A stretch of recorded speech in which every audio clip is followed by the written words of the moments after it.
Oke. Assalamualaikum warahmatullahi wabarakatuh. Saya Mia Abisana dengan nomor induk 0506530117. Di sini saya berada di pabrik tempe milik Bapak Ragil. Iya.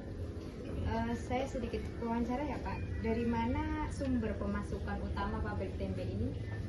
Ya, dari hasil penjualan sendiri. Sehari-harinya. Ya, sehari-hari. Jadi diputer gitu. Ya, duitnya. untuk pengeluaran dalam kegiatan sehari-harinya apa saja Pak? Ya, terutama buat modal sih, buat beli kedelai, buat Ya. beli kebutuhan produksi.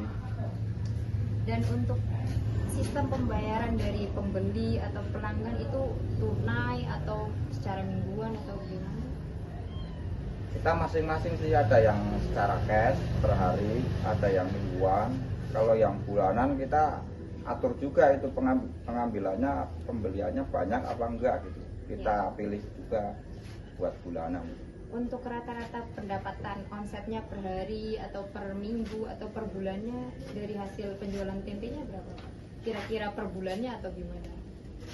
Kalau kita ngitungnya per hari sih, Per hari. soalnya jualan kan tiap hari. Iya. Jadi kita paling ngitungnya per hari. Itu juga hasilnya nggak mesti juga, cuman kalau Untuk rata-ratanya rata-rata itu hampir 2 juta lah, per harinya. iya per harinya. Keuntungan bersih yang diperoleh setiap produksi seharinya kadang berapa Pak? Nah itu nggak tentu juga, Tapi tergantung dikira-kira kondisi pemasaran Iya. gitu, kondisi di luar, di lapangannya gimana gitu.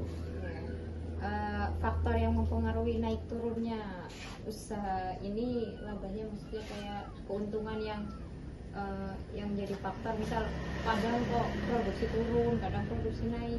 Itu kalau hari-hari libur. Kalau hari libur sekolah, terus hari-hari besar kayak Lebaran, Tahun Baru, itu ada penurunan, ada peningkatan. Gimana sih Bapak menilai usaha ini kok bisa menguntungkan atau tidak? Ya kita percaya aja sama ajarannya Islam sih, kalau berdagang itu pasti ada untungnya gitu. Jadi Iya. kita patokannya tetap di situ. Jika pendapatan menurun, langkah yang diambil biar tetap stabil gimana Pak?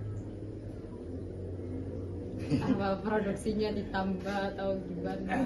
Enggak sih, kita tetap lihat kondisi lapangan lah. Misalkan kita lihat kondisi itu, kalau misalkan di depan ada hari libur gitu kan, kita bikinnya bisa dikurangi Iya. sebelum hari penjualan gitu aja. Di sini dilakukan evaluasi rutin untuk membandingkan pendapatan dan pengeluaran nggak Pak? Enggak ada.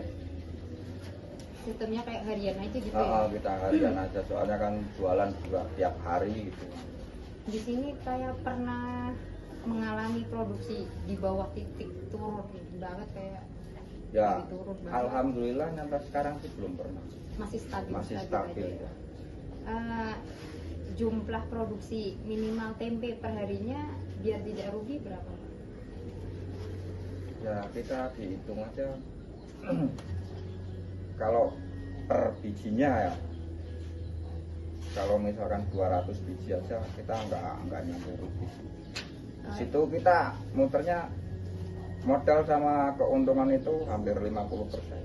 50.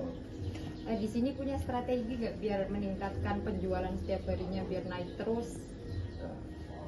Itu tergantung rezeki dari kita masing-masing sih. Jadi Iya. kita nggak bisa menargetkan, harus sesuai itu. Kalau rezekinya lagi baik ya kita naik terus gitu juga. Kalau misalkan lagi kurang baik juga alhamdulillahnya nggak sampai anjlok gitu. Ya.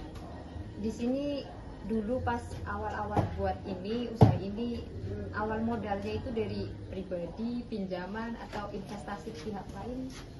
Ya kita dari modal sendiri semua, Modal dari sendiri. pribadi ya nggak ada. Ya alhamdulillah sih dari luar sana juga banyak yang pakai pinjaman, kita mah alhamdulillah masih bisa buat modal sendiri. Karena pakai modal sendiri itu berapa lama waktu yang dibutuhin biar modal itu balik gitu? Masih kan modal usaha kan gede awal kan? Ya itu nyampe berbulan-bulan sih. Lumayan lama Iya ya, Pak? lumayan lama juga. Dari kita cara jualannya biar bisa berkembang itu, kalau kita ngitungin biar modal balik itu kita lihat perkembangannya dulu. Usahanya berkembang ya alhamdulillah hitung-hitungannya bisa balik. Terus dari awal strategi